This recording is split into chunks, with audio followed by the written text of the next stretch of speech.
How to permanently turn on night shift on iPhone.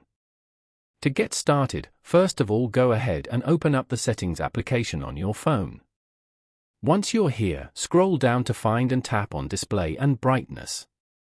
Within the Display and Brightness menu, find and tap on Night Shift as shown. Night Shift automatically shifts the colors of your display to yellow and warm. On the Night Shift page, tap the Schedule toggle to turn it on, to permanently turn on the Night Shift feature all the time. Now, tap on the From and to Time range that appears below it. You are now on the Schedule page. Here, ensure that the Custom Schedule option is selected. Tap on the Turn On Time and set it to 12:01 a.m. Then, tap on the Turn Off Time and set it to 11:59 p.m.